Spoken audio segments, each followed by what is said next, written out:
Hi, and welcome to Cat Run Figures. I'm your host, Caitlin, and today we are going to be reviewing Titan Comics HookJaw, issue 1. Alright, so opening right up into the book, we get to see this weird kind of thing that I wasn't really sure when I was reading into it, but when I read it a second time, I realized this is actually from a shark's perspective.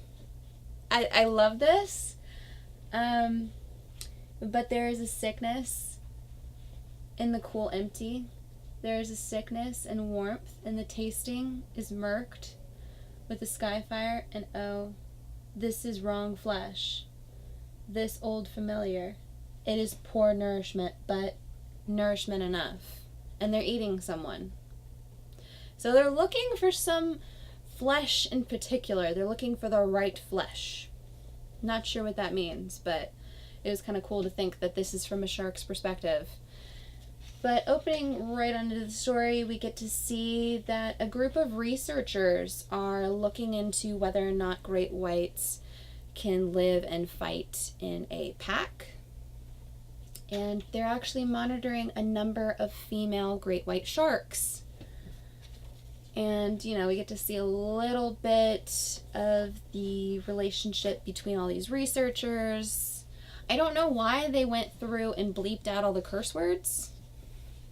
I mean, you think you're reading a Titan comic, you're not necessarily going to get a kid's book. So I don't really understand why they had to go through and bleep out every single curse word. But I don't know. Once I got past that, I didn't hate it.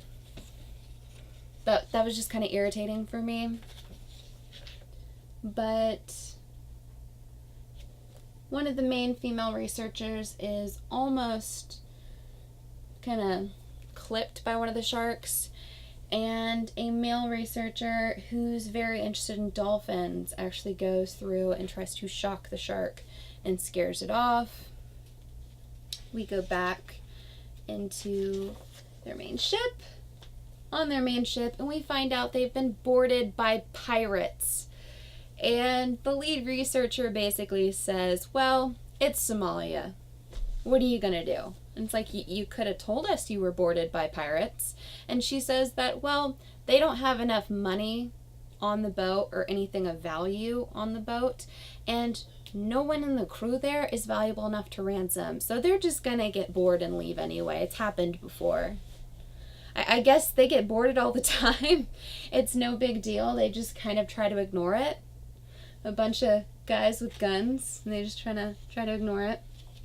But I love the fact that their kitchen boy is actually family with one of the Somalian pirates, and he's supposed to be working as a translator between the two groups, but he's doing his own version of the translations, and it's kind of hysterical. He's basically trying to make the other side look like an idiot. Either way you go. But we get to see a bit more of the shark's perspective when a shark's breaching, and it says taste, see, wrong taste. And then we find out that sharks don't normally do that unless there are seals afoot. And that leads into, did somebody say seals? Somebody mentioned seals. Yeah, it literally says that on the page. But it's a bunch of Navy SEALs, and they go about killing all of the pirates and attempting to save the ship. So they throw off a number of pirates, and we get to see this great part where the blood hits the water and it says flesh. And the main SEAL's, he's an ass, but he's funny. He's like the stereotypical, I'm gonna save you, little lady kind of guy, but it's kind of funny. Anyway, we see one of the pirates got thrown into the water,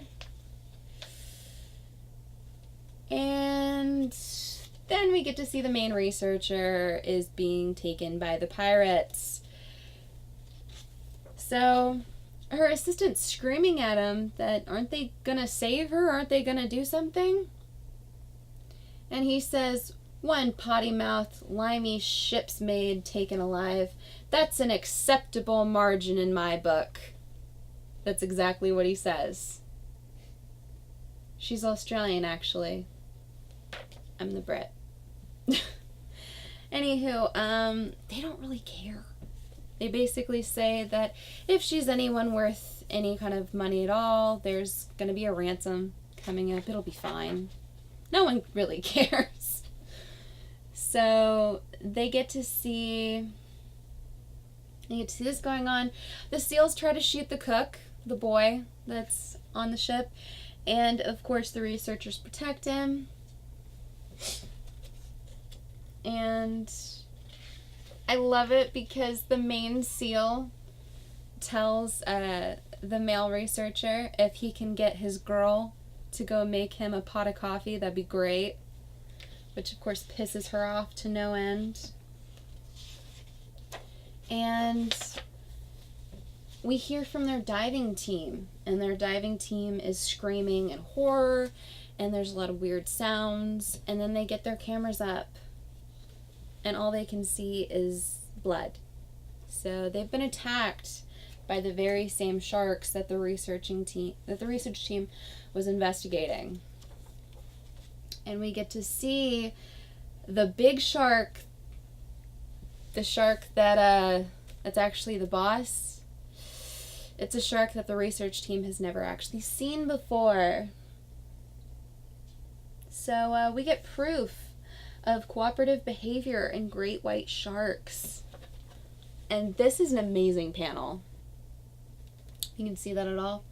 But it says more, need more, always more flesh. And we get to see bits of the unfortunate scuba divers who now belong inside the sharks' bellies. So here we get to see a number of the variant covers that came out with it. As far as shark books go, I liked it.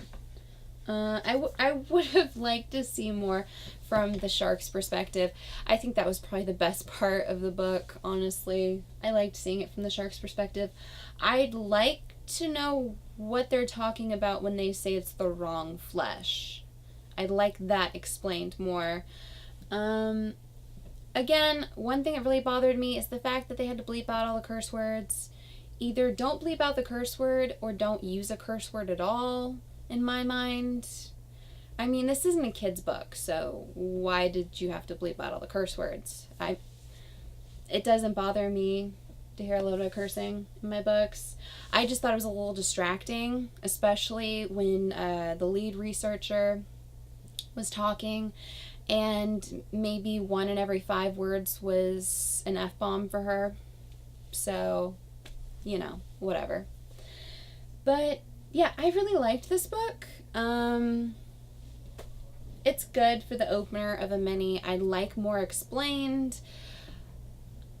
I don't really know where it's going to go necessarily. Are these sharks part of some horrible experiment gone wrong? Are they smarter than your average shark? I don't know. I'd like to see more explained. I'm excited for the second issue. This was a good issue, but not a perfect one in my mind. Like I said, a couple issues there, here and there. I did like the art style. I really loved the bloody shark panels. I think that's probably some of your strongest art you have in this book. And I liked the cover. So, yeah, give me a like if you liked this video. Comment below and tell me if you picked this book up. If you liked it or not. What did you like?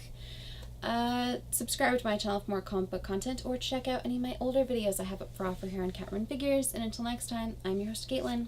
Bye.